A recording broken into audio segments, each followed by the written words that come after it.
Donc je disais, aujourd'hui nous allons essayer de voir un peu les notions d'Active Directory et de gestion de domaine. Il faut savoir que généralement quand on parle de configuration serveur, donc lorsqu'on va gérer plusieurs clients à travers un post serveur, nous disposons généralement de deux types de configuration. Ce qu'on appelle une configuration domaine ou bien une configuration poste travail. La différence entre les deux est rudimentaire. Dans une configuration workgroup, ce qu'on appelle post groupe de travail, on se retrouve dans une situation où chaque utilisateur est administrateur de son propre poste de travail. Ça veut dire quoi? Ça veut dire que chaque utilisateur dispose de tous les droits administrateurs. Donc il peut installer son système, il peut désinstaller son système, il peut modifier les paramètres système,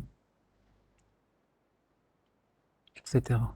Par contre, lorsqu'on parle d'une configuration domaine, ça veut dire tout simplement que nous avons une gestion centralisée du réseau, qui veut dire que l'administrateur réel, ce n'est autre que l'administrateur du domaine, qui dispose de tous les droits administrateurs sur l'ensemble des postes de travail et des serveurs, et que l'utilisateur ne dispose que du droit utilisateur. Ça veut dire que toutes les opérations critiques qui ont trait au serveur, qui ont trait au système, qui ont trait à l'installation du système ou aux modifications des paramètres système, ne peuvent être faites par l'utilisateur. Généralement, ces deux architectures antagonistes. Ça veut dire quoi?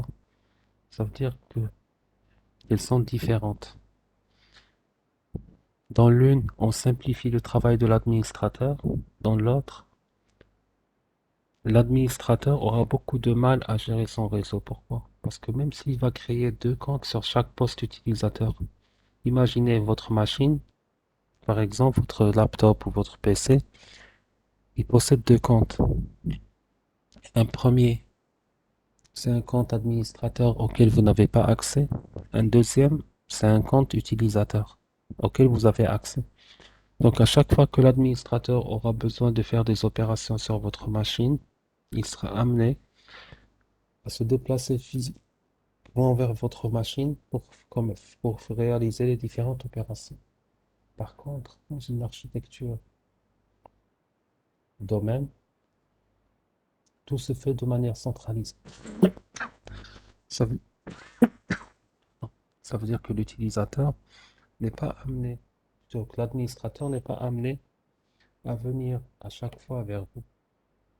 Ils peuvent tout faire à partir de son poste de travail, donc à partir de son serveur. Voilà un peu une idée globale sur la différence entre une architecture domaine et une architecture poste de travail. Maintenant, pour pouvoir mettre en place un domaine, il faut savoir qu'il y a plusieurs services qui doivent être mis en place pour pouvoir gérer cette notion de domaine. L'un des services les plus importants, c'est ce qu'on appelle les bases de données ADDS. ADDS pour dire Active Directory Domain Services. Donc, dans ces bases de données, on va stocker toutes les informations relatives à l'identité des utilisateurs. Pourquoi? Parce qu'il faut savoir que dans Active Directory, tout est considéré comme étant des objets. Ça veut dire quoi? Ça veut dire que l'utilisateur est un objet. L'ordinateur est un objet. Les ressources, c'est des objets. Les différents services sont des objets. Les groupes d'utilisateurs sont considérés aussi comme des objets. Et comme on disait que c'est une gestion centralisée, ça veut dire que tous ces objets seront identifiés au niveau d'une base de données centralisée, qui va se situer au niveau du contrôleur de domaine. Et qu'un utilisateur, pour pouvoir se connecter, il doit se connecter à sa machine. Il va saisir son username et son password au niveau de la machine, mais l'authentification ne se fera pas au niveau du poste client, ils se feront au niveau du poste serveur. Il faut savoir que généralement, Les contrôleurs de domaine vont héberger tous les services qui authentifient, comme on l'a dit, les comptes utilisateurs quand ils vont se connecter au domaine. Alors, il faut savoir que ADDS, donc Active Directory Domain Services, est composé de composants logiques et de composants physiques.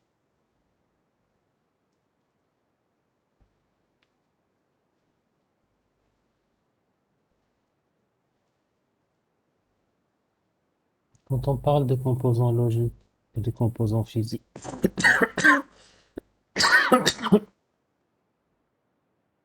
donc on disait ADDS composé.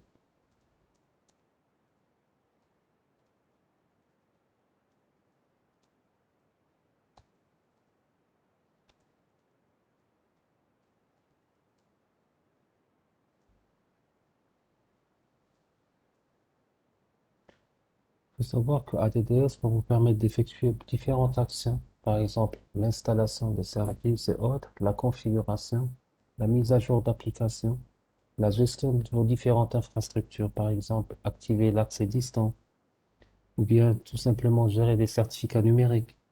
Donc quand on parle de composants logiques, on parle de quoi réellement? On parle d'abord de partition, on parle de schéma, on parle de domaine, on parle d'arborescence de domaine, on parle de forêt, de site, d'unité organisationnelle et de conteneurs. Donc tout ça, c'est quoi? C'est tout simplement des composants logiques du domaine. Qui dit composants logiques, ça veut dire que c'est pas des équipements physiques. Ça veut dire tout simplement c'est des composants organisationnels. Alors, si on commence par le composant logique de base,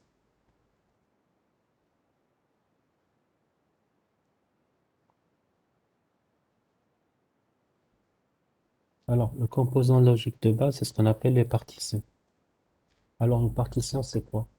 C'est tout simplement une partie de la base de données ADDS. Généralement, il faut savoir, c'est une partie de la base de données. Il faut savoir que votre base de données sera mise dans un fichier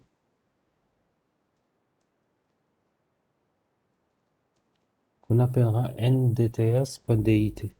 ndts.dit.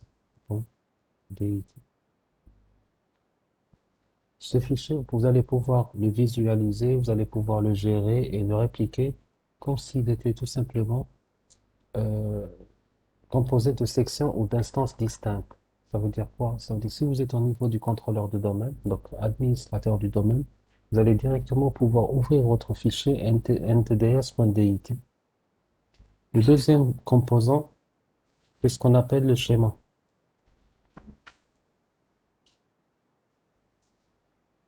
Alors, le schéma, c'est quoi? C'est tout simplement un ensemble de définitions de différents types. Donc,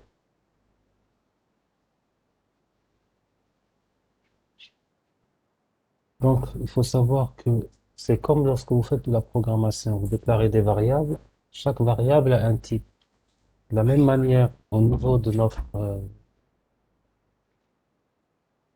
domaine, chaque objet a un type et des attributs qui sont là pour décrire l'objet. Et le schéma, son rôle, c'est quoi? C'est un descripteur d'objet. Alors, si je prends un exemple, imaginons que je peux vous dire, voilà, l'un des objets, c'est un user. Le user est un objet, donc l'utilisateur. Comment est-ce qu'on va décrire l'objet?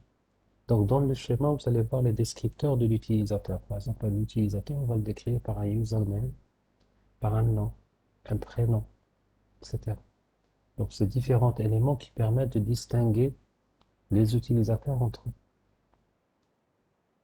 Le prochain composant logique, c'est ce qu'on appelle le domaine. Alors, le domaine, c'est quoi? C'est tout simplement le conteneur de base logique. Alors, il faut savoir que c'est un conteneur logique et administratif pour les utilisateurs et les ordinateurs.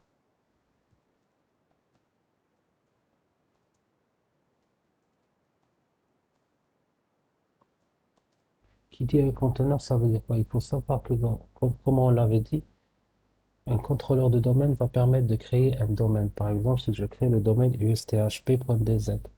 C'est dans ce domaine USTHP que je vais trouver tous les utilisateurs et tous les ordinateurs appartenant à l'USTHP. Maintenant, je peux créer plusieurs domaines. C'est pour cela que nous parlerons d'arborescence de domaine aussi.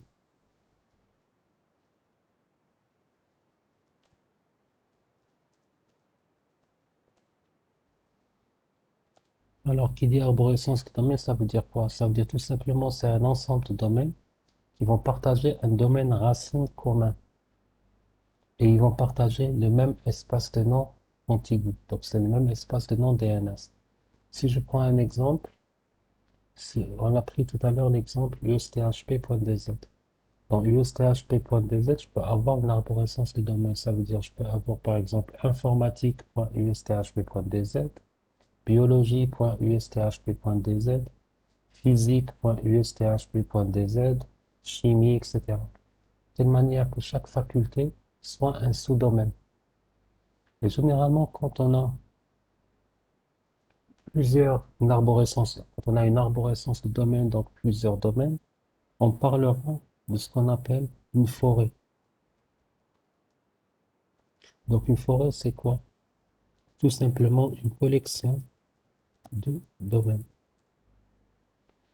Donc, lorsque j'ai plusieurs domaines, on parlera de cette notion de forêt.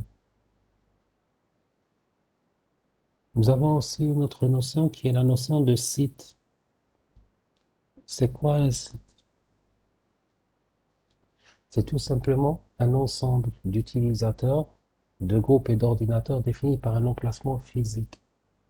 On va prendre un exemple. Imaginons que, alors, on va prendre un petit exemple. Petit exemple. Je suis attendu.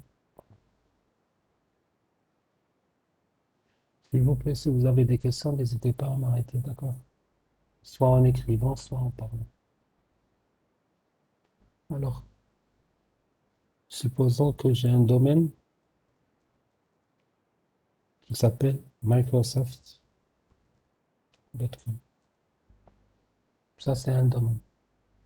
Vous savez que Microsoft est une multinationale, donc elle se trouve un peu partout dans le monde. Du moment où elle se trouve un peu partout dans le monde, ils ne vont pas créer un seul domaine pour toute la planète. Ils ont plus de 100 000 employés.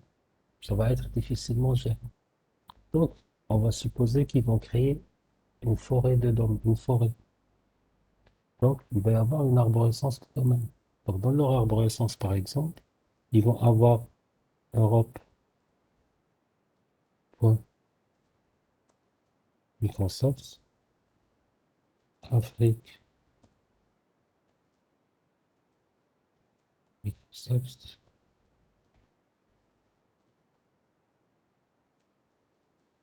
Donc là, si vous voulez, c'est des sous-domaines. Maintenant, ces sous-domaines eux-mêmes peuvent être composés d'autres sous-domaines. Si je dis par exemple Algérie, hein, bien on va garder Afrique. Bon, on peut dire Australie.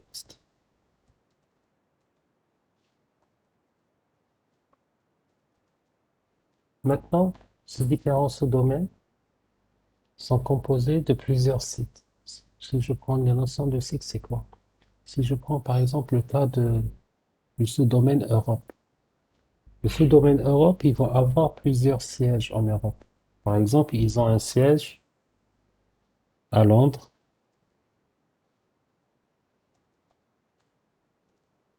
ils ont un siège à Paris, ils ont un siège normalement à Madrid.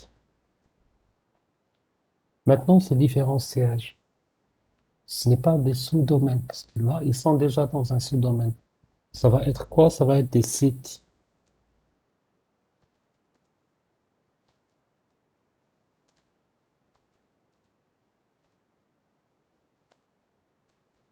Donc, un site, c'est quoi? C'est tout simplement un emplacement géographique. Par exemple, ils ont un bâtiment à Londres. Dans ce bâtiment, il va y avoir quoi? Il va y avoir des users, il va y avoir des PC. On verra par la suite ce qu'il y a d'autre. Il va y avoir des imprimantes, il va y avoir plein d'équipements. Donc là, on parlera d'un site. Un site, c'est quoi? C'est tout simplement un ensemble de users, de PC, etc., situés dans un emplacement physique. Maintenant, la notion de site, on aurait pu l'avoir autrement. Si on était par exemple dans l'exemple de tout à l'heure, celui de l'USTHP, on aurait pu imaginer par exemple le domaine usthp.bz. Ensuite, on parlera de sous-domaines, par exemple info, maths, etc. Et pour les sites, on va dire bâtiment informatique, c'est un site. Pourquoi?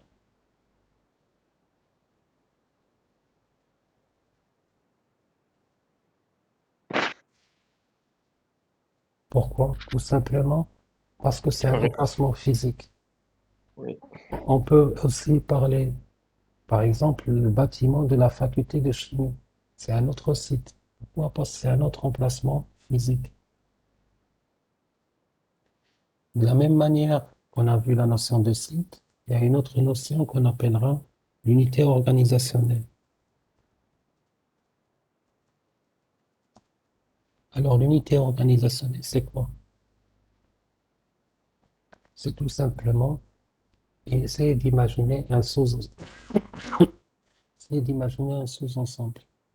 Qui dit un sous-ensemble, ça veut dire quoi? Alors, on peut dire, c'est un objet déjà. Conteneur. Qui est un objet conteneur, ça veut dire quoi? Ça veut dire tout simplement, c'est un sous-ensemble dans lequel on va faire de la gestion administrative.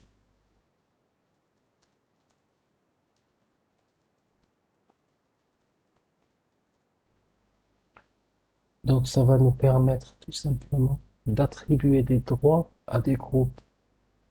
Alors, généralement, les unités organisationnelles, on va les utiliser dans un but, comme leur nom indique, organisationnel, donc pour mieux organiser les choses. Par exemple, si je suis dans mon sous-domaine ou dans mon domaine, je peux créer une unité organisationnelle que je vais appeler users, par exemple. Ou bien tout simplement, si je suis dans l'exemple de l'USTHP, je peux créer une unité organisationnelle étudiant L2 GTR. Je peux créer une unité organisationnelle étudiant L3 GTR, etc. Donc généralement, pour les unités organisationnelles, vous avez toute la latitude de choisir comment les organiser. Ça peut être une organisation fonctionnelle, ça peut être une organisation géographique, ça peut être une organisation hiérarchique, etc. L'avantage que vous avez, c'est qu'on peut imbriquer les unités organisationnelles dans le sens où je peux mettre unité organisationnelle GTR qui contiendra tous les étudiants GTR et dans chaque unité organisationnelle, dans cette unité organisationnelle, je vais créer d'autres unités organisationnelles. Il y aura les L2, les L3, etc. Je peux faire procéder autrement. Je peux créer par exemple une unité organisationnelle étudiant. Ensuite, dans étudiant, je peux créer une unité organisationnelle GTR. Et dans unité organisationnelle GTR, je peux créer une unité organisationnelle L2 GTR, ensuite L3 GTR. Généralement, pour les unités organisationnelles, il n'y a aucune condition sur comment les créer. C'est laissé au choix, si vous voulez, de l'administrateur qui, lui, a toute la latitude de décider, de dire, moi, je vais les créer de telle manière ou de telle manière. L'essentiel, c'est que ça puisse avoir un certain sens logique pour l'administrateur et que ça puisse lui simplifier l'existence. Maintenant, de la même manière que j'ai créé, par exemple, des unités organisationnelles pour les utilisateurs, je peux les créer pour les ordinateurs aussi. Par exemple, unité organisationnelle PC TP. Ça veut dire quoi? Il y aura tous les ordinateurs des salles de TP. Je peux créer une unité organisationnelle, par exemple PC administration. Unité organisationnelle, imprimante. Donc j'ai toute la latitude de mettre ce que je veux dans mes unités organisationnelles. C'est ça l'avantage des unités organisationnelles, c'est qu'on peut mettre à l'intérieur tous les objets qu'on veut.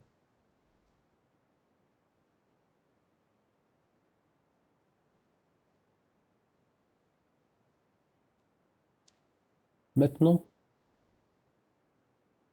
attendez une seconde,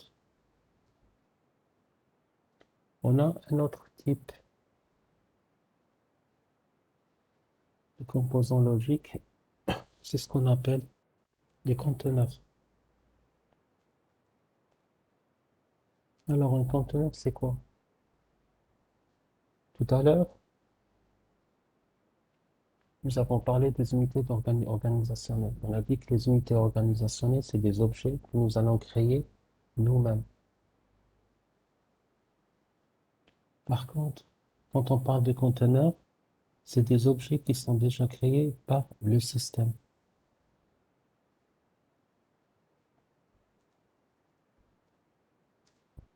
Alors, lorsqu'on fera le TP tout à l'heure, vous allez voir qu'au niveau de d'Active Directory, vous allez voir tout simplement que vous allez avoir des conteneurs qui sont déjà créés. Par exemple, vous allez avoir, à titre d'exemple, vous allez avoir un conteneur users qui contiendra tous les utilisateurs. Vous allez avoir un conteneur qui s'appelle computers qui contiendra tous les ordinateurs, etc. Alors, c'est quoi maintenant la différence entre une unité organisationnelle et un conteneur? En dehors du fait que l'un est créé par l'administrateur et que l'autre est créé par le système. Il faut savoir que dans Active Directory, nous avons une notion qu'on appelle GPO. Oui, GPO veut dire stratégie de groupe. Une stratégie de groupe vous permet d'affecter, si vous voulez, des droits administratifs à une entité. Donc, une unité organisationnelle, on peut lui affecter une GPO. Donc, on peut lui affecter des droits, on peut lui affecter des tâches.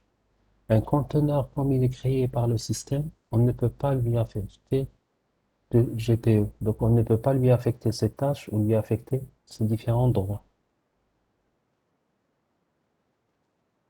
Je supprime ce que j'avais mis. Alors, maintenant qu'on a vu les composants logiques, on va passer vers les composants physiques. Alors, quand on parle des composants physiques, on parlera d'abord du contrôleur de domaine.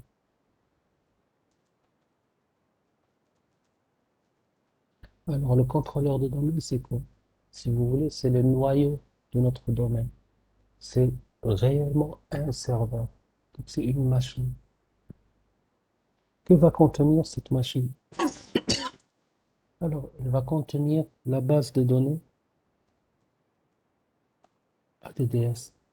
ADDS, comme on l'avait dit tout à l'heure, pour Active Directory. Pardon.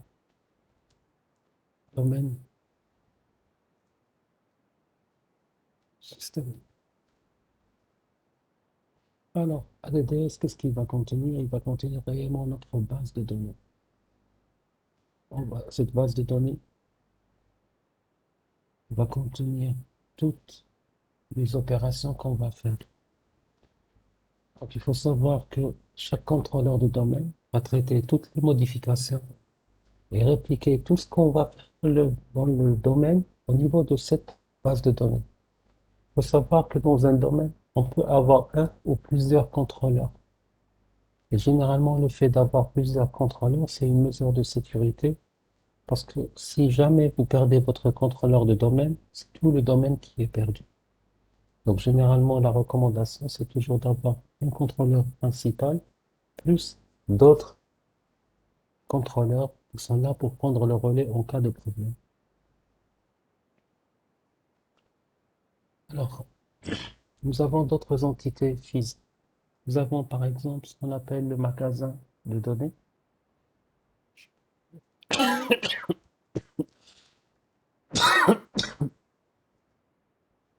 un magasin de données, c'est quoi? Il faut savoir que sur chaque contrôleur de domaine, vous allez avoir un magasin. Le magasin va contenir la base de données ADDS et il va stocker toutes les informations dans votre répertoire qu'on a vu tout à l'heure, ce qu'on appelle ntds.dit. Il va y avoir tous les fichiers journaux. Et généralement, votre magasin sera stocké dans le dossier c2.windows/ntds. Alors, le magasin de données, vous pouvez le voir comme étant une instance dans votre base de données. Nous avons un autre élément physique qu'on appellera le serveur de catalogue global.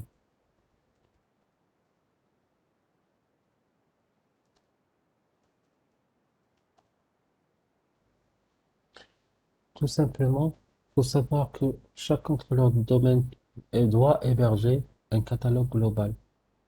Le catalogue global, c'est quoi? C'est tout simplement une copie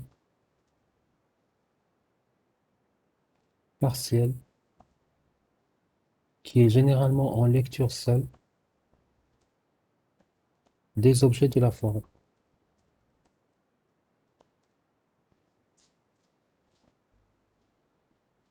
Généralement, pourquoi est-ce qu'on l'utilise? On l'utilise tout simplement pour accélérer la recherche des objets stockés. Sur votre contrôleur de domaine, si on fait une recherche au niveau de la forêt, nous avons un autre composant, ce qu'on appelle le RODC. C'est pour dire Read Only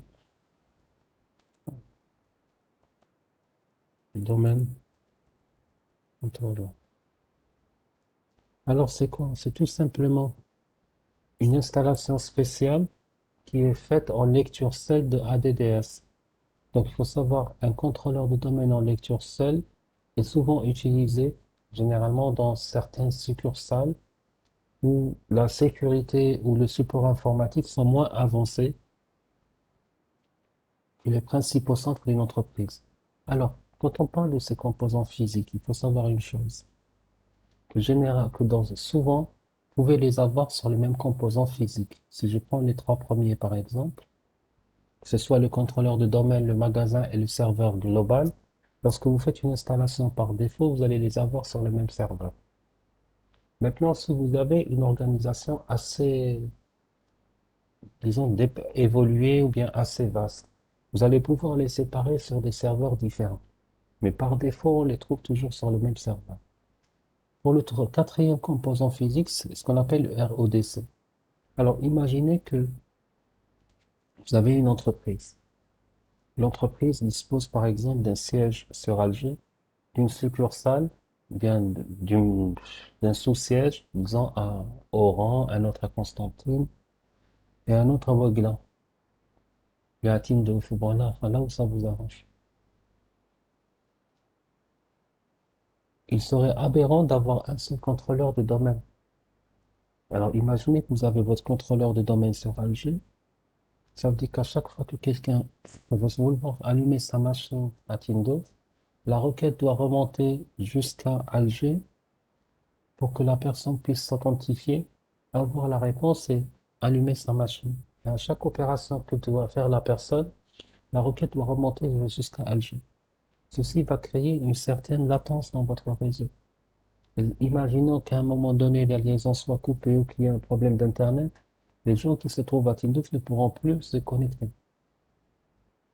Pour pallier à ce problème, généralement, ce qu'on fait, on crée, comme je vous ai dit tout à l'heure, on crée pas un contrôleur de domaine, mais on crée plusieurs contrôleurs. Donc les autres, c'est des contrôleurs secondaires en quelque sorte. On va mettre un dans chaque siège. Ça veut dire qu'il y aura un sur Alger, un sur Oran, un sur Constantine et un sur Tindouf. Maintenant, imaginons qu'au niveau de Tindouf, nous n'avons pas vraiment un support informatique existant. Nous avons que les utilisateurs. Donc on ne prendra pas le risque bien que la sécurité ne soit pas à niveau. Donc, on ne prendra pas le risque de mettre un contrôleur de domaine là-bas de telle manière que n'importe qui pourra le manipuler. Parce qu'il faut savoir que c'est un contrôleur de domaine, c'est une machine avec laquelle je vais créer de nouveaux comptes utilisateurs, avec laquelle je vais modifier les droits d'utilisateur, etc. Ça veut dire que n'importe qui, et que si je fais, pardon, si je fais une modification sur un contrôleur de domaine, les modifications se répliquent sur l'ensemble de mes contrôleurs. C'est-à-dire si je modifie quelque chose sur le contrôleur de domaine à Constantine, c'est tous les autres contrôleurs qui sont impactés par la modification. Pourquoi? Parce qu'au niveau des contrôleurs de domaine, quand on a un seul domaine, on a le principe d'unicité. Ça veut dire quoi? Une opération effectuée sur un contrôleur est dupliquée sur l'ensemble des contrôleurs. Parce que le fait d'avoir plusieurs contrôleurs, c'est pas pour avoir des choses différentes. C'est seulement pour que si l'un des contrôleurs tombe en panne, les autres puissent prendre le relais. Et pour qu'ils puissent prendre le relais, il faudra qu'ils soient tous au même niveau d'information. Donc il y a une synchronisation automatique qui se fait entre les différents contrôleurs du domaine.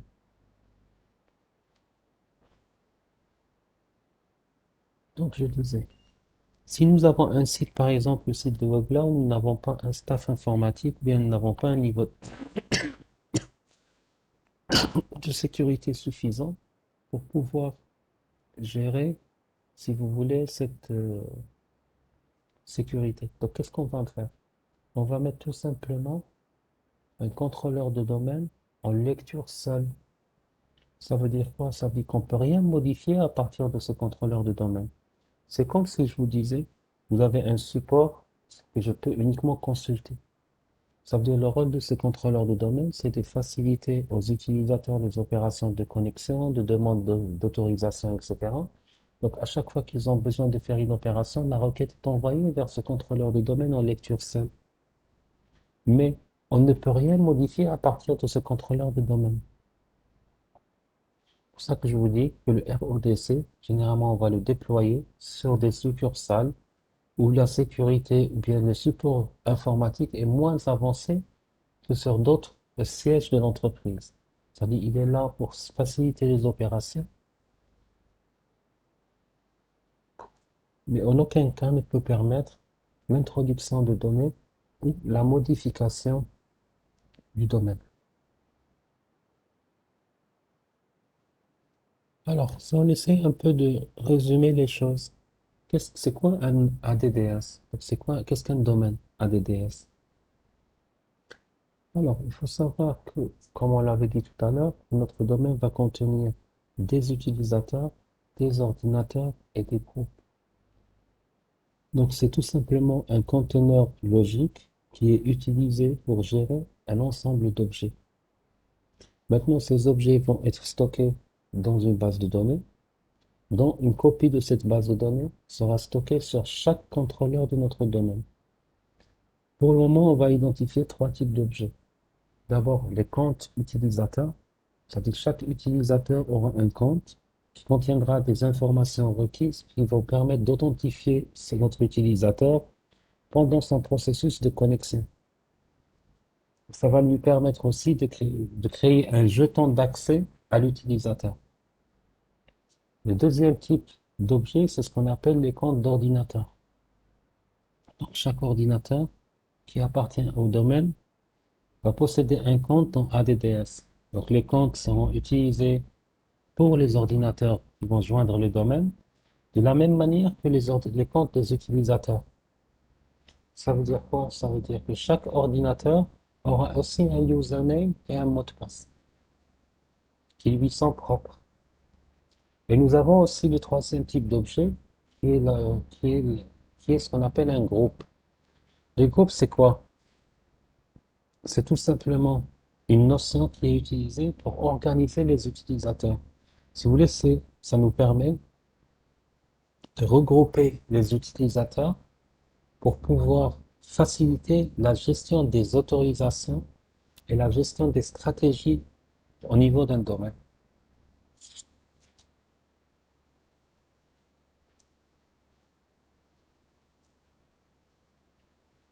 Il faut savoir que lorsqu'on fait aussi une modification sur n'importe quel objet d'un domaine, notre le contrôleur de domaine où la modification a été faite va répliquer ce changement vers l'ensemble des autres contrôleurs de domaine. Rappelez-vous ce que je vous ai dit tout à l'heure quand on parlait de cette notion de synchronisation. Donc, les modifications apportées, par exemple, à la gestion d'un utilisateur sera automatiquement répliquées sur l'ensemble des, des contrôleurs de domaine qui vont exister dans notre domaine. Il faut savoir aussi que quand on parle d'un domaine ADDS, on vous dira que c'est un centre administratif. Pourquoi est-ce qu'on vous parle du centre administratif? Parce qu'un domaine va contenir un compte administratif et un groupe d'administrateurs de domaine. Donc, par défaut, lorsque vous allez créer votre domaine, vous allez remarquer qu'il va y avoir un compte administrateur qui est créé automatiquement et que les membres du groupe administrateur vont avoir un contrôle total sur tous les objets du domaine. Et en même temps, dès qu'on met en place un ADDS, on parlera d'authentification. Pourquoi? Parce que dès qu'un domaine est installé, personne ne pourra se connecter à ce domaine sans être authentifié. Ça veut dire tout objet doit avoir un username et un mot de passe. Tout à l'heure, nous avons parlé des unités organisationnelles et je vous ai expliqué que les unités organisationnelles, vous pouvez les organiser comme vous voulez. Il faut savoir que les unités organisationnelles ont une conception hiérarchique, comme on l'avait vu tout à l'heure. Ça veut dire que je peux avoir une unité organisationnelle 1, dans laquelle je pourrais avoir plusieurs unités organisationnelles. Si vous voulez, c'est une organisation arborescente, en quelque sorte. Maintenant, lorsqu'on va créer nos unités organisationnelles, notre conception, on peut la faire soit à base d'une classification géographique, soit fonctionnelle, soit en fonction des ressources, soit en fonction des utilisateurs. Il faut savoir que cette notion de hiérarchie va permettre d'administrer nos ressources de la manière la plus efficace et la plus flexible possible. Il faut savoir que techniquement parlant, il n'existe aucune limite sur le nombre de niveaux dans une structure d'unité organisationnelle. Donc, généralement, pour garantir un bon niveau de gestion, il y a une recommandation qui vous dit qu'il ne faut jamais dépasser une profondeur de 10.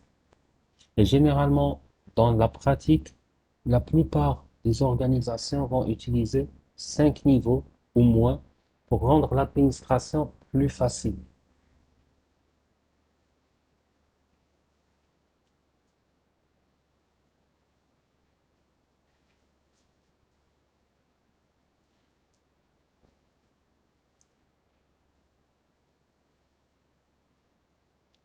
Généralement, l'unité d'organisation, comme on l'avait dit, c'est un objet conteneur dans un domaine.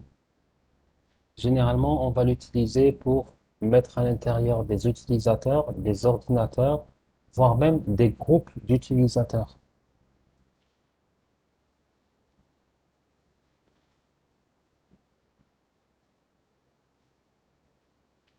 Nous avons vu aussi une autre notion qu'on avait appelée conteneur. On avait dit que le conteneur était quelque chose qui est créé par le système. Donc, la principale différence entre les unités d'organisation et les conteneurs va résider dans cette capacité de gestion. Il faut savoir qu'un conteneur a des capacités de gestion très limitées. Par exemple, on ne peut pas appliquer une stratégie sur un conteneur. Généralement, les conteneurs, on peut les utiliser pour des objets système. Et c'est des emplacements par défaut pour des nouveaux objets qu'on va créer. Par contre, avec une unité d'organisation, on va disposer de beaucoup plus d'options de gestion. Donc, on peut, par exemple, lier des stratégies à des unités d'organisation. Il faut savoir que les unités d'organisation peuvent être créées par l'administrateur. Et généralement, si on crée des unités d'organisation, généralement, c'est pour deux raisons. Soit pour regrouper les objets afin de les gérer d'une manière plus simple, soit pour déléguer des contrôles administratifs sur des objets. Déléguer un contrôle administratif, ça veut dire quoi? Ça veut dire tout simplement attribuer des autorisations à des objets. Je prends un exemple très simple. Imaginons que vous êtes dans la section L2 GTR. Je veux donner aux étudiants le droit, par exemple, d'imprimer. Est-ce qu'il est plus simple de prendre chaque compte d'étudiant et de lui attribuer l'autorisation d'imprimer? Ou bien il serait plus simple de mettre les étudiants dans L2GTR dans une unité d'organisation, ensuite d'affecter à l'unité le droit d'imprimer en utilisant par exemple l'imprimante L1. Il est clair qu'au lieu de faire l'opération 52 fois en appliquant les autorisations à chaque étudiant, il est beaucoup plus aisé, donc plus simple, de mettre les étudiants dans une unité d'organisation, ensuite d'appliquer ce droit à l'unité dans sa globalité.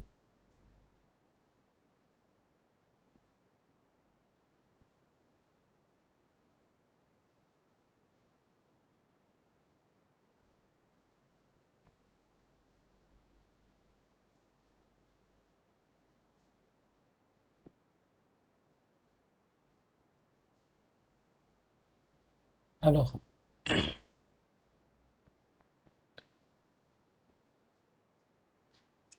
rappelez-vous tout à l'heure aussi, on avait parlé de cette notion de forêt. Il faut savoir que, certes, dans une organisation simple, on va avoir un seul domaine, mais dans certaines organisations complexes, on peut avoir plusieurs domaines qui vont partager des espaces de non contigus.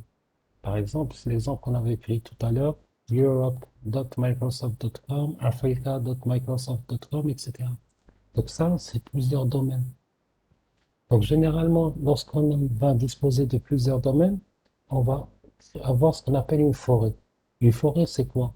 Ça veut dire que j'ai un domaine principal, par exemple Microsoft.com, et à partir de ce domaine, je vais avoir plusieurs sous-domaines, de telle manière que ces sous-domaines partagent le nom principal de notre domaine. Par exemple, notre nom principal, c'est Microsoft.com. Les sous-domaines vont être Africa.microsoft.com, Europe.microsoft.com, Asia.microsoft.com, etc. Il faut savoir que c'est toujours le premier domaine créé dans la forêt qui va s'appeler le domaine racine. Donc, dans notre cas, notre domaine racine, c'est Microsoft.com. Donc, généralement, une forêt peut comprendre un domaine avec un seul contrôleur ou bien une centaine de domaines avec plusieurs arborescences. Il y a une règle d'or que vous devez connaître, c'est que pour chaque domaine, je dois avoir au moins un seul contrôleur. Donc je ne peux pas avoir une architecture dans laquelle, par exemple, je vous dis, j'ai 10 domaines avec 4 contrôleurs. Ça n'a pas de sens. Qui dit un domaine dit au moins un contrôleur. J'ai 10 domaines, donc j'ai au moins 10 contrôleurs.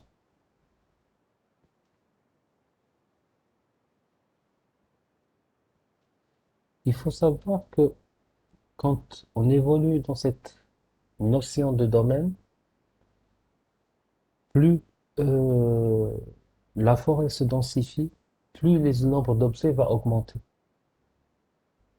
Il faut savoir que quand on parlera, vous vous rappelez tout à l'heure quand on a parlé d'un domaine simple, on avait montré qu'il y a des composants logiques et des composants physiques. Ce nombre de composants va augmenter si on va parler d'une forêt. Pourquoi? Parce que qui dit forêt veut dire une architecture plus complexe. Donc généralement, lorsqu'on va parler d'une forêt de domaine, si on va parler de forêt, dans ce cas-là, on va parler d'abord de ce qu'on appelle un domaine maître. Le domaine maître, c'est quoi? Ou bien le domaine racine. Le domaine racine, c'est le premier domaine de la forêt. Donc, c'est le premier domaine à partir duquel il va y avoir les différents sous-domaines. Donc, dans notre cas de domaine racine, alors que va contenir comme objet ce domaine racine? Il va contenir d'abord ce qu'on appelle le rôle de maître de schéma.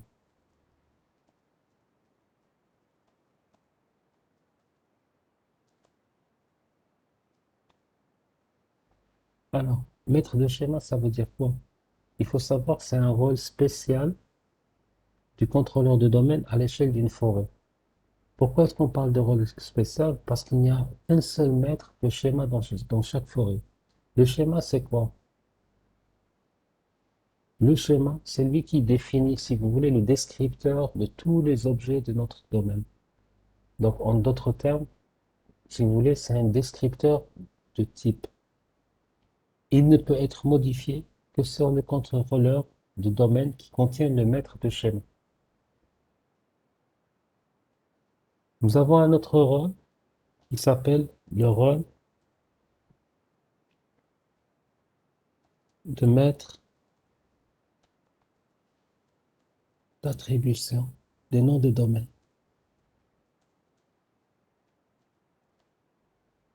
Alors, c'est aussi un rôle spécial du contrôleur de domaine à l'échelle de la forêt. Vous allez avoir qu'un seul maître d'attribution des noms. Donc, c'est lui qui va donner les nouveaux noms de domaine au niveau de l'annuaire. Ça veut dire quoi? Ça veut dire qu'on ne peut créer un nouveau domaine que par l'attribution d'un nom de domaine. Donc, c'est lui qui va contrôler l'ajout de nouveaux domaines au niveau de notre forêt. Nous avons aussi ce qu'on appelle le groupe Enterprise Admin. Alors, ça, c'est quoi? C'est tout simplement un groupe qui possède le compte administrateur du domaine racine de la forêt en tant que membre. Donc, c'est lui, si vous voulez, qui permet d'avoir les droits administration sur et le contrôle total de chaque domaine de la forêt. Donc, ce qu'on appelle le groupe Enterprise Admin, donc c'est un compte utilisateur qui possède des droits sur l'ensemble, si vous voulez, des domaines qui existent au niveau de la forêt. Le quatrième composant, donc le dernier, ce qu'on appelle les administrateurs du schéma.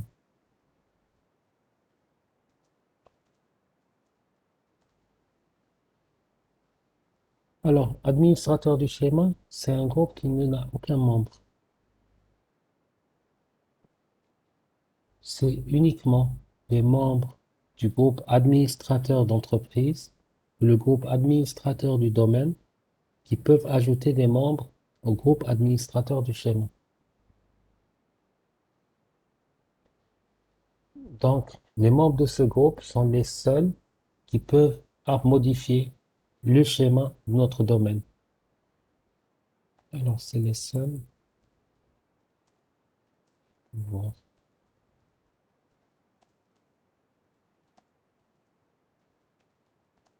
Le schéma du domaine. Et les membres de ce groupe sont ajoutés soit par les administrateurs de l'entreprise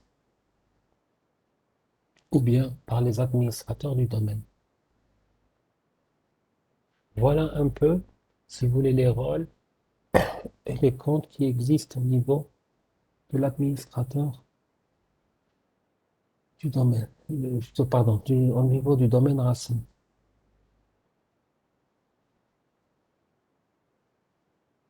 Si ça vous dérange pas, est-ce qu'on peut faire une petite pause de 5 minutes? On reprend juste après, d'accord? Oui, bien sûr. D'accord.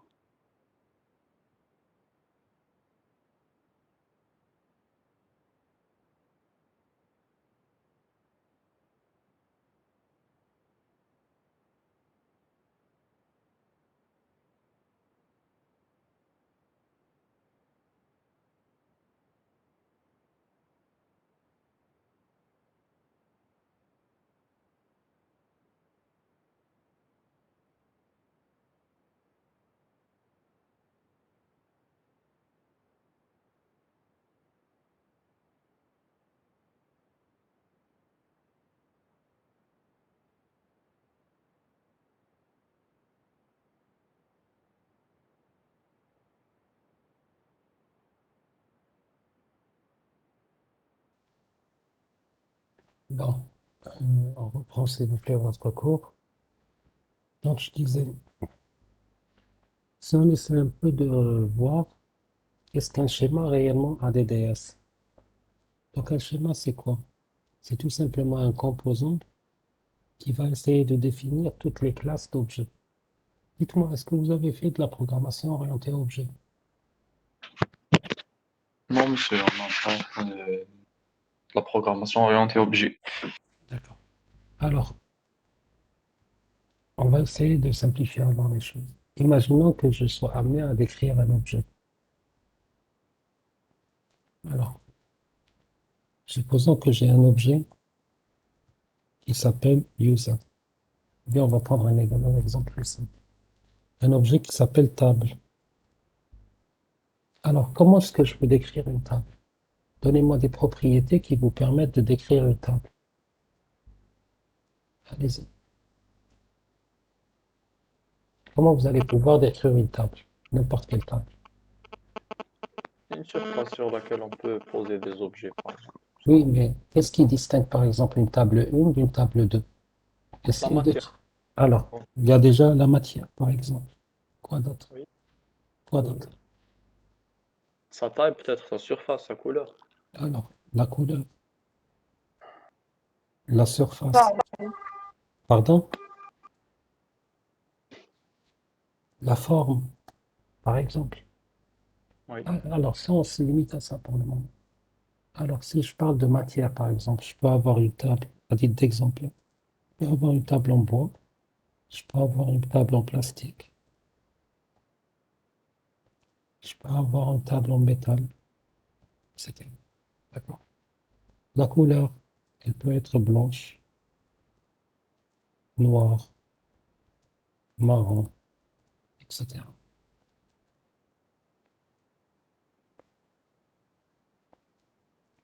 La surface, ça peut être, par exemple, disons, 1 m², 2 m², etc. La forme, elle peut être rectangulaire, peut être circulaire, elle peut être carrée,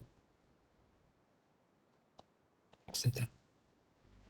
Maintenant, avec les propriétés qu'on vient de définir, est-ce que je peux avoir deux objets identiques? Ou bien est-ce que c'est des propriétés qui me permettent de distinguer carrément deux objets de telle manière que je ne peux pas avoir le même objet? On peut avoir deux objets identiques, non? D'accord.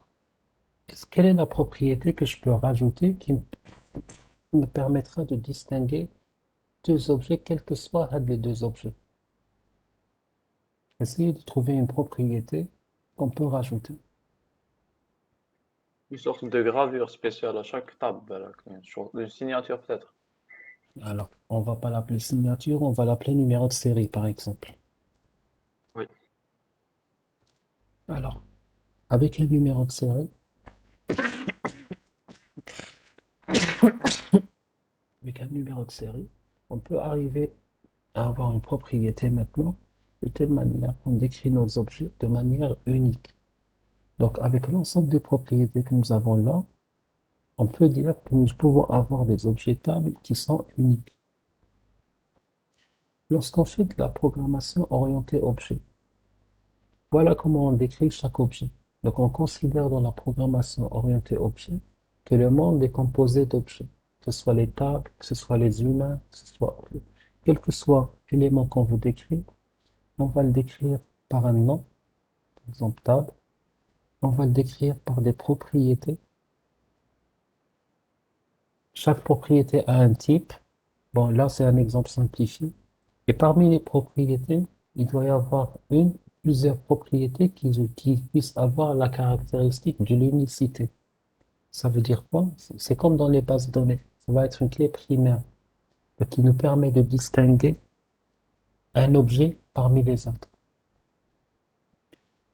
On appelle généralement cette description une classe d'objets. Pourquoi est-ce qu'on parlera de classe? Parce que la classe nous permettra de générer des objets. Alors, si je vous donne cette description, vous allez pouvoir créer des tables. Par exemple, table 1, Vous lui donnez un numéro de série, vous lui donnez une matière, une couleur, une surface et une forme. Table 2, ça va être un autre numéro de série, peut-être la même matière, peut-être la même couleur, peut-être une surface différente. Donc ça vous permettra de créer une infinité d'objets. Donc au niveau de notre schéma ADDS, c'est quoi le rôle du schéma ADDS? Comme on l'a dit tout à l'heure. Donc, au niveau de notre schéma, qu'est-ce qu'il va faire? Il va définir les classes d'objets.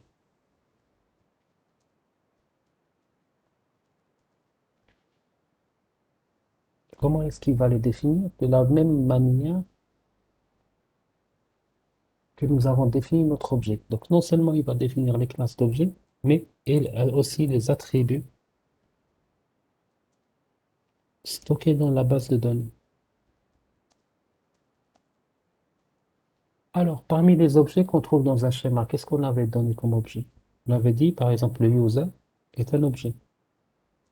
On avait dit que le PC est un objet. On va essayer de décrire un objet user. Donc, un objet user, comment est-ce qu'on va le décrire? Il aura un nom, il aura un prénom, il aura un username, il aura un password, il aura une adresse mail, etc. Et il va avoir, évidemment, une propriété unique.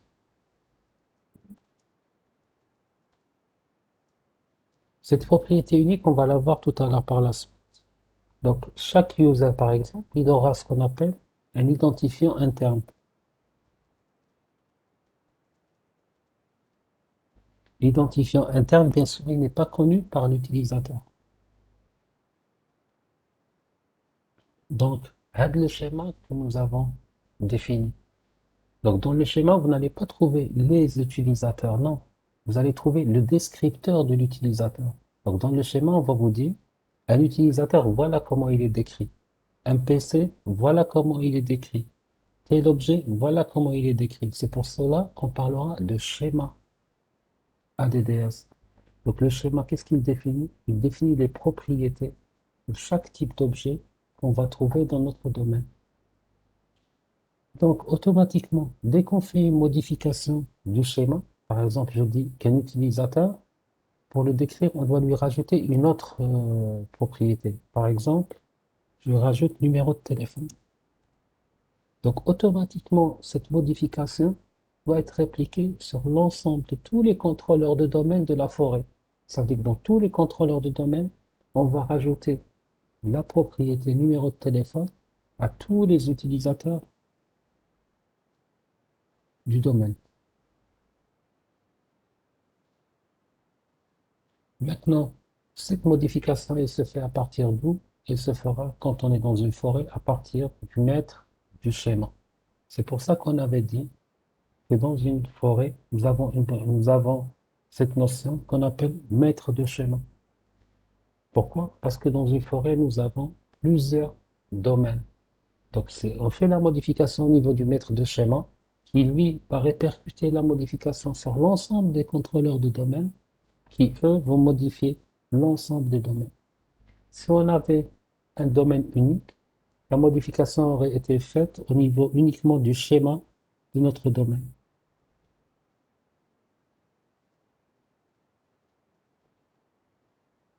Maintenant, on avait dit que le schéma permet de décrire des objets. Maintenant, l'objet, c'est quoi? L'objet, c'est ça. C'est ce qu'on avait vu tout à l'heure. C'est l'utilisateur. C'est le PC. C'est l'utilisateur. Alors, dans ADDS, ça va être l'unité de stockage de base. Comme on avait dit, les types d'objets sont définis dans les schémas. Donc, chaque fois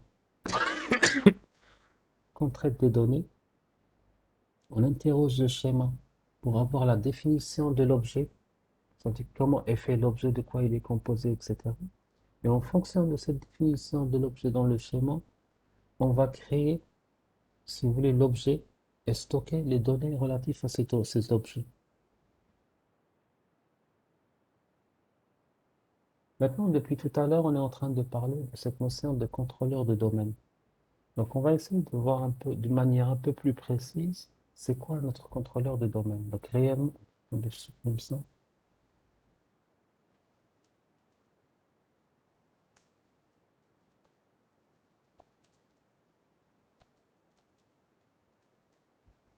Alors, un contrôleur de domaine, c'est quoi? C'est tout simplement un serveur. Un serveur, mais qu'est-ce qu'il a de particulier? Il est configuré pour pouvoir stocker une copie de notre base de données ADDS. Ce qui stocke.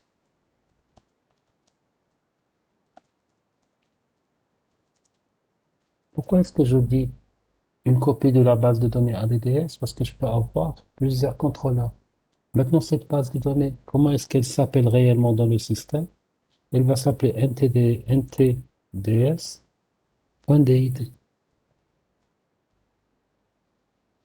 Et il va y avoir une deuxième copie dans un dossier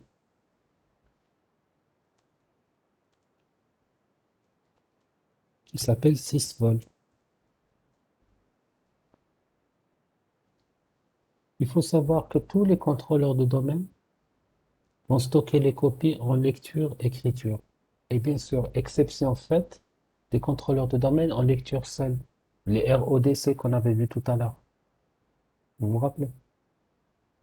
Mais sinon, tous les contrôleurs de domaine ont accès à cette base de données en lecture et en écriture.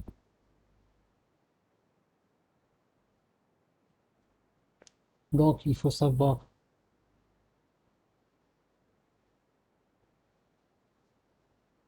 que cette base de données elle-même, ainsi que le dossier sysvol, vont contenir tous les paramètres de modèle et tous les fichiers qui décrivent les objets et les stratégies des groupes. Généralement, les contrôleurs de domaine vont utiliser un processus de ce qu'on appelle de réplication multimètre. Ça veut dire quoi? Ça veut dire que toutes les opérations, les données vont être modifiées sur n'importe quel contrôleur de domaine. Faites une modification sur le contrôleur 1, automatiquement la modification va être répliquée sur le contrôleur 2, contrôleur 3, contrôleur 4. Et on vous dit généralement qu'on vous recommande toujours d'avoir au moins 2 contrôleurs de domaine. Cela va rendre la base de données ADDS beaucoup plus disponible va répartir la charge d'authentification pendant les périodes de connexion de pointe. Pourquoi on parle de période de connexion de pointe? Alors, il y a Abdelrahman qui pose la question, pourquoi est-ce qu'il y a 2 copies de la base de données? Alors, généralement, il y a 2 copies de la base de données parce qu'il y a une copie stockée et une copie active. Je m'explique. Imaginez que généralement, quand on fait des opérations sur des bases de données, on peut avoir un problème de corruption. Ça veut dire quoi? Ça veut dire que la base de données peut être altérée. La base de données peut avoir des problèmes, etc. Donc, imaginez que vous n'avez pas de copie de cette base de données. Ça veut dire que la moindre altération de la base de données, vous allez perdre votre base de données. C'est pour cela que généralement, on laisse une copie stockée dans sysvol et on utilise la copie qui existe pour les opérations courantes en ntds.dit. C'est-à-dire, vous faites vos opérations et périodiquement, il va y avoir, si vous voulez, chaque fois que vous terminez un certain nombre d'opérations, on va écraser la base de données qui est dans sysvol pour avoir une copie archivée. Parce que généralement, même quand vous allez arrêter vos opérations, s'il y a un problème au niveau de la base de données ntds.dit, on va restaurer la copie qui est dans sysvol. C'est beaucoup plus un mécanisme de sécurité qu'autre chose.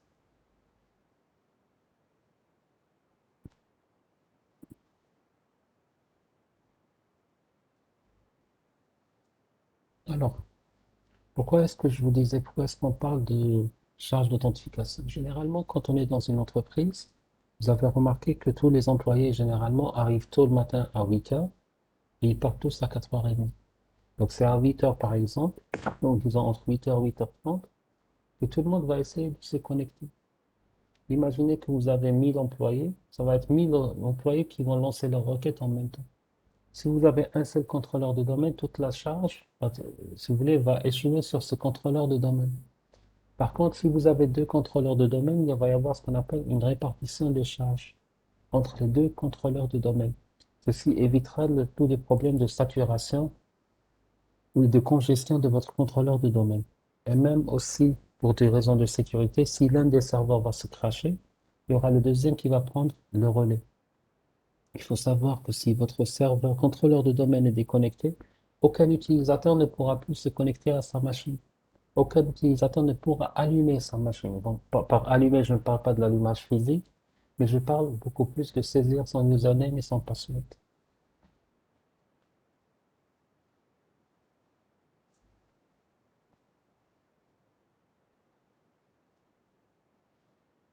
Alors, nous avons une autre notion qui est tout aussi importante, c'est ce qu'on appelle le catalogue global. Alors, on l'écrit.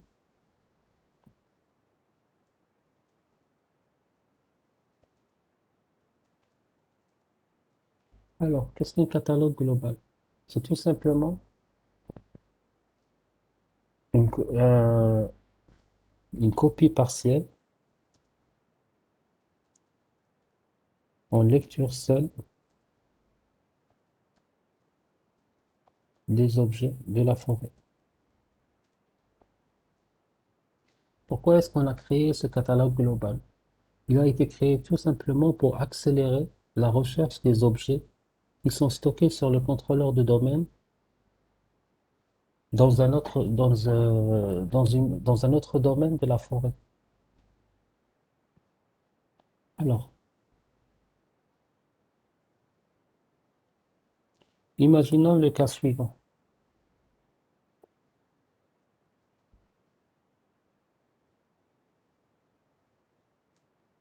J'ai mon domaine qui s'appelle domaine.do. C'est mon domaine principal. Donc, c'est le domaine racine. D'accord? Dans ma forêt, je vais avoir droite.domaine.do et j'ai gauche.domaine.do.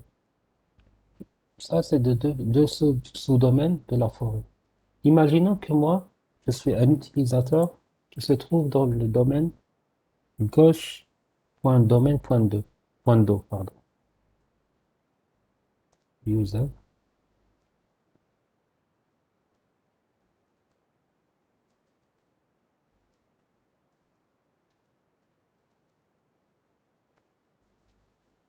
D'accord? Et que je veux faire une recherche sur des objets qui se trouvent, par exemple, sur une imprimante.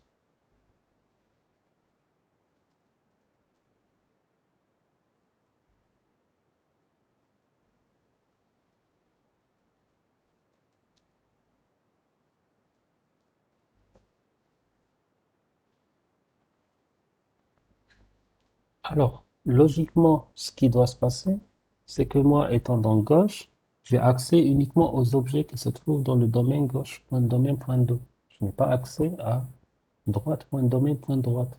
Sauf s'il y a une autorisation d'approbation entre les deux domaines.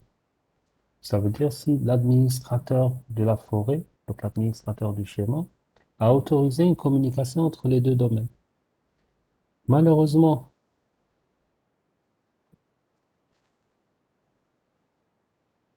la recherche va prendre énormément de temps. Pourquoi? Parce que je dois contacter mon contrôleur de domaine. Mon contrôleur de domaine, qu'est-ce qu'il va faire? Lui, il n'a accès qu'aux objets qui sont dans son domaine. Donc, il va essayer de contacter le domaine racine pour lui demander est-ce que tel objet se trouve dans la forêt. Et lui, il va lui répondre oui, l'objet se trouve dans la forêt dans tel domaine, donc dans le domaine de droite. Ensuite, mon contrôleur va contacter le domaine de droite pour voir est-ce que moi j'ai l'autorisation d'accéder à l'imprimante qui se trouve dans le domaine droit. Remarquez que c'est un nombre d'opérations qui est très important, qui risque de prendre énormément de temps. Donc, pour éviter cette perte de temps, il y a eu la création de ce qu'on appelle le catalogue global. Donc, le domaine racine, qu'est-ce qu'il fait? Il va créer ce qu'on appelle un catalogue global, qui est une copie en lecture seule de tous les objets de la forêt, et il va mettre un catalogue global auprès de chaque contrôleur de domaine. Donc celui-là, il aura son catalogue global et celui-là, il a son catalogue global.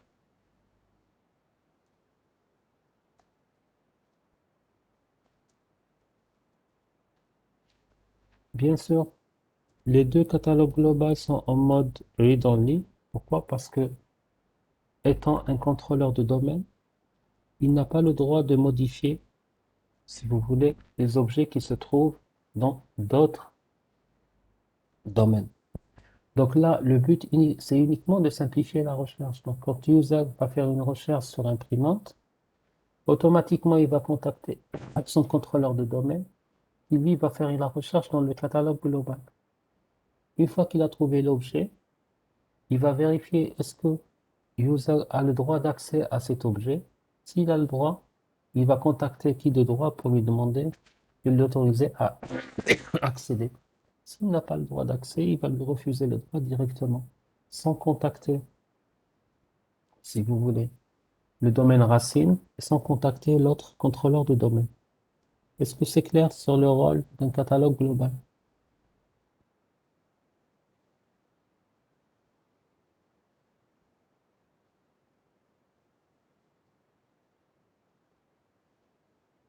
Donc, on termine rapidement cette notion de catalogue global, ensuite on passe vers le PP. Donc, quand on a un seul domaine, donc généralement au niveau de la base de données ADDS, sur chaque contrôleur de domaine, vous allez avoir des informations sur chaque objet de ce domaine.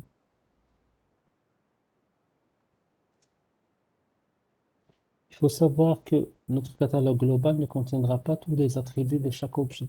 Au lieu de cela, il va conserver un seul ensemble d'attributs les plus susceptibles d'être les plus utiles à la recherche interdomaine. Par exemple, vous allez avoir le given name, le display name, vous allez avoir l'adresse mail. Donc, c'est les informations qu'on risque de chercher le plus dans une recherche interdomaine. Tout à l'heure, vous vous rappelez, lorsqu'on parlait des descripteurs d'objets, on avait dit que quand on décrit un objet, nous avons besoin d'avoir un descripteur unique qui nous permet de décrire l'objet de manière unique.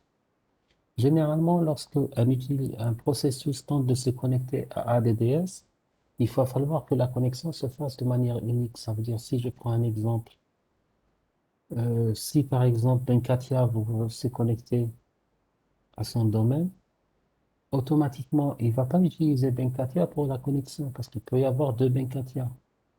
Il va pas utiliser par exemple 8KC, même s'il prend par exemple le nom et prénom. Il va pas mettre 8KC, Lina va essayer de se connecter. Parce que rien ne garantit qu'il n'y ait pas d'homonyme au sein de l'entreprise. Ce n'est pas parce qu'à un instant T, il n'y a pas de 8KC Lina que dans un an ou dans un mois, ils vont pas recruter une 8KC qui va s'appeler Lina en même temps. C'est pour cela, généralement, que fait le contrôleur de domaine? Lorsqu'un utilisateur essaie de se connecter à ADDS, le système va chercher dans le DNS les enregistrements de ressources ou de services. On va essayer de localiser d'abord le contrôleur de domaine le plus proche. Une fois qu'il a localisé le contrôleur de domaine le plus proche, le client pourra localiser ce contrôleur qui va répondre à la demande de connexion en utilisant des recherches DNS. Si la connexion réussit, il y a ce qu'on appelle une autorité locale de sécurité, qu'on appelle Local Security Authority, LSA, qui va créer un jeton d'accès. Bon, cette LSA, vous allez la trouver au niveau du contrôleur de domaine. Elle va créer un jeton d'accès pour l'utilisateur qui contiendra un SID. Un SID, c'est tout simplement un attribut unique attribué à chaque utilisateur. Donc, ce jeton va fournir des informations d'identification et d'accès pour tout processus lancé par cet utilisateur. Par exemple, si vous allez vous connecter à ADDS, vous allez exécuter par exemple le Vault, vous allez tenter d'ouvrir un fichier. Vault va utiliser les informations d'authentification qu'il y a sur votre jeton pour savoir est-ce que vous avez les autorisations nécessaires pour pouvoir accéder au fichier Vault ou non. Alors, l'identifiant unique de l'utilisateur, c'est ce qu'on appelle le SID. Alors, le SID, c'est quoi? C'est une chaîne de caractères qui a la forme suivante. S, R, X, Y1, Y2, Y1, Y1. Alors, il faut savoir, c'est une chaîne unique. Alors, je vais vous donner un exemple d'une chaîne SID.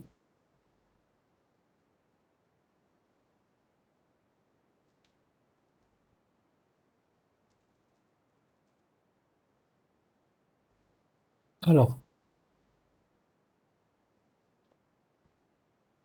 que représente chaque variable? Alors, pour le S, c'est pour dire que c'est un SID.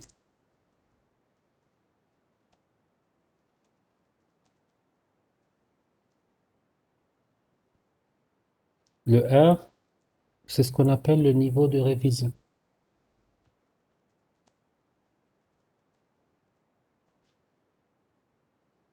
Le X va vous indiquer le niveau de l'autorité qui a délivré le SID.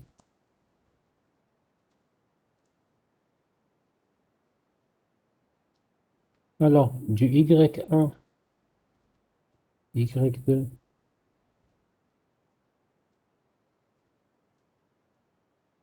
Y1, c'est ce qu'on appelle l'identifiant du domaine. Donc, ceci indique c'est quel domaine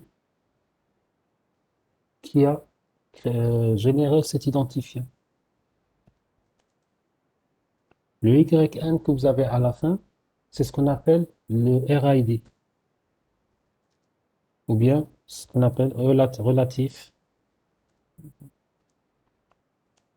ID. Il faut savoir que chaque utilisateur, chaque ordinateur va posséder un SID unique. Et généralement, le SID ne va pas différer des autres SID que par le RID unique. Donc, la seule différence que vous allez trouver entre deux SID d'un même domaine, c'est le RID. C'est cette partie qui va définir. Par contre, si vous êtes dans des domaines différents, c'est là que vous allez avoir cette partie qui est différente.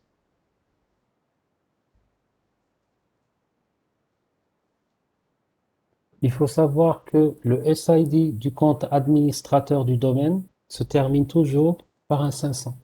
Donc, si vous trouvez un SID qui a 500 à la fin, ça veut dire tout simplement que c'est le SID de l'administrateur du domaine. Bon, on va arrêter là pour le cours d'aujourd'hui. Oui. Il y a une question qui est posée. Le grade du niveau augmente avec le chiffre. Oui, le grade augmente avec le chiffre, effectivement. Donc, on va faire une petite pause de 5 minutes. Ensuite, on attaque le TP, s'il vous plaît. D'accord? Donc, on va arrêter pendant 5 minutes. Ensuite, on va passer vers le TP. S'il vous plaît, pour le